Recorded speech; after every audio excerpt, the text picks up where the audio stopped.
J'ai 31 ans.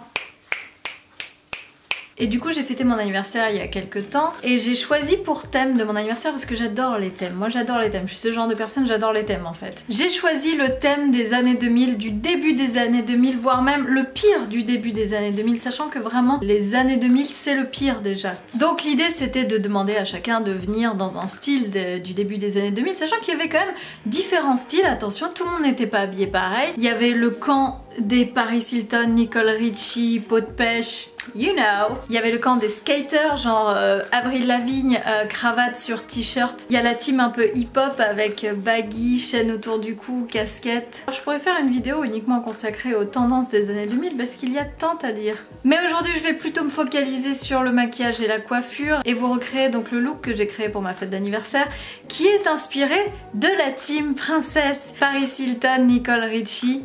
Alors, si vous voulez réaliser ce tutoriel, vous aurez besoin de fond de teint non adapté à la couleur de votre peau, si possible 3 tons au-dessus de votre carnation naturelle. Si vous êtes noir, je dirais 3 tons en dessous de votre carnation naturelle, histoire d'équilibrer comme ça l'inexactitude du teint. L'idée évidemment est d'avoir une belle démarcation au niveau du cou. Alors j'ai pas poussé le vice au point d'acheter le fond de teint que j'utilisais à l'époque. On utilisait toute cette espèce de mousse très compacte comme ça qui s'étalait très mal. Alors ça se vend encore, hein, pour une raison qui me dépasse. Donc je vais rester sur un fond de teint qui est le mien, mais je vais ajouter un peu de bronzer.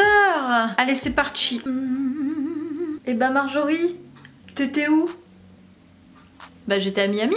Donc c'est là où il faut être malin et bien travailler la démarcation.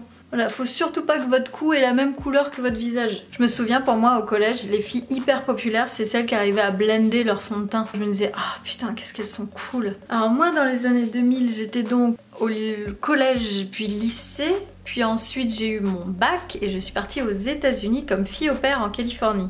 J'en ai fait un skyblog. Non, vous ne l'aurez pas. Je ne suis pas encore réconciliée avec cette partie-là de moi-même. C'était vraiment exactement le teint que j'avais quand j'allais au collège. Alors, pour les yeux, évidemment, il y a plusieurs tendances, hein, il y a plusieurs choses que je pourrais faire, mais je vais suivre la grosse tendance principale, celle qui est quand même la plus glam, c'est le frosting. Soit dit en français, un maquillage glacé. Donc vous utilisez du blanc que vous allez goulûment étaler sur vos paupières. Alors, il y a encore du rose sur mon pinceau, donc ça va. On s'en fiche, on n'a pas le temps. Vous pouvez le faire au doigt aussi, hein. Oh, on dirait que mon œil part à la neige. Puis ça contraste bien avec le teint râlé. Puis c'est toujours aussi facile de se maquiller dans le retour de la caméra, donc j'en mets un peu partout. Bah là déjà je ressemble de plus en plus à une icône pop. Oh, qu'est-ce qu'on pense de ces résidus là qui tombent? Pouh, quelle belle poudrière. Paris s'en a mis sous l'œil, donc je vais en mettre sous l'œil aussi, car c'est ma queen. Voilà. Le frosting de Paris c'est un peu brillant, un peu shimmery, vous voyez. Alors je vais me permettre d'ajouter quelques petits cristaux de paillettes. C'est... Il a mal vieilli ce tube. Ah, d'accord, bon bah écoutez, c'est... Ah mon dieu, alors je vais perdre un œil. Oh là là là là.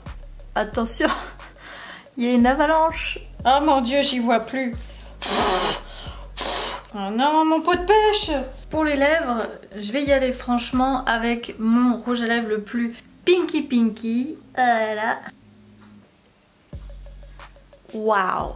Pinky et Frosty. Attention, celui-là, faut surtout pas l'oublier. Le Glossy Gloss. Évidemment, il y a des poils dessus. C'est ça qu'on veut. Ah ouais. Oh là là. J'éprouve une grande satisfaction. Quand vous avez ça, vous le mettez dans votre sac à main et n'hésitez pas à vous retartiner la bouche régulièrement.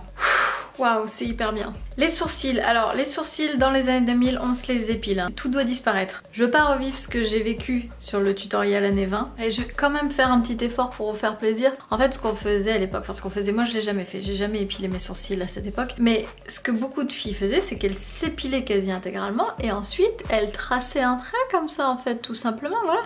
Donc voilà, c'est exactement ce que je fais. Sauf que moi... je garde mes poils qui me tiennent chaud l'hiver. Christina a été très extrême avec les sourcils. On aurait dit qu'elle avait condamné ses sourcils à une ordonnance de protection et qu'ils n'avaient pas le droit de l'approcher à moins de 500 mètres. Donc mes cils, je les touche pas, hein. Vous savez, je vous ai dit, j'ai des extensions donc j'y touche pas. Allez, on passe aux cheveux. C'est bête que j'ai plus mon blond décoloré parce que c'était très à la mode à l'époque. J'ai récemment acheté ce fer à gaufrer. Et je m'en sers beaucoup plus que de raison. Le truc des gaufres, c'est que ça marche pour 80, 90 et 2000. Pourquoi s'en priver?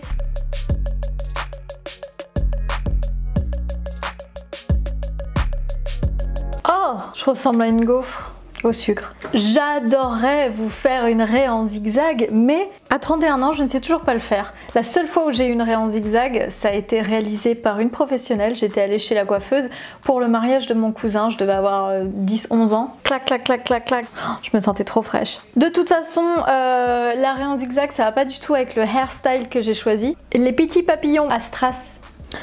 Donc je reprends mon histoire sur où j'étais moi dans les années 2000. Donc quand j'étais aux États-Unis, eh bien mon style était très similaire à ce que je fais aujourd'hui. J'étais très Juicy Couture. Vous vous souvenez de Juicy Couture? Je sais même pas si c'est un truc qui existait en France. Pour ceux qui connaissent pas Juicy Couture, c'est du sportswear avec des strass. Donc j'ai acheté mes petits trucs Juicy Couture que j'accessoirisais avec des sacs Guess. Ah, les sacs Guess! Encore un petit là. Comme ça, c'est le printemps dans mes cheveux. Mais donc à cette époque, quand j'étais aux États-Unis, j'ai rencontré une copine, qui est toujours ma copine d'ailleurs, que je vois très peu souvent, mais qui est toujours une copine.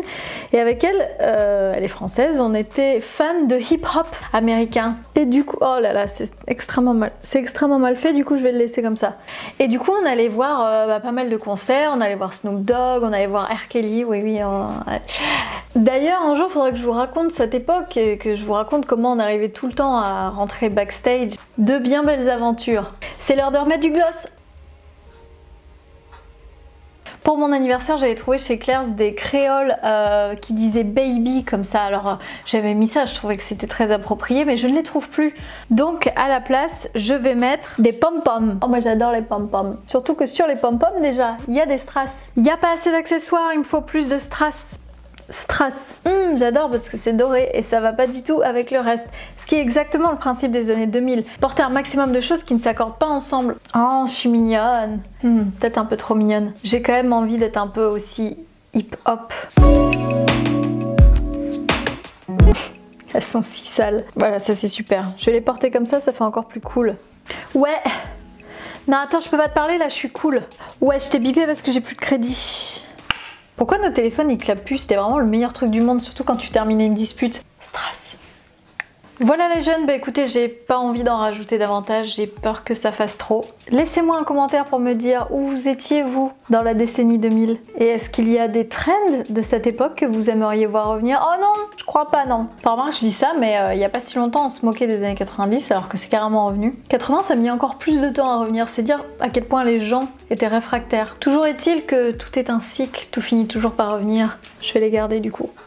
Si vous êtes nouveau ou nouvelle sur cette chaîne, n'hésitez pas à vous abonner pour plus de vidéos rétro vintage. Si vous le souhaitez, vous pouvez aussi me suivre sur Instagram. Maintenant, je poste une photo par jour et je crée des séries de 9 photos sur à chaque fois un thème bien précis, évidemment toujours en rapport avec le vintage. À très vite!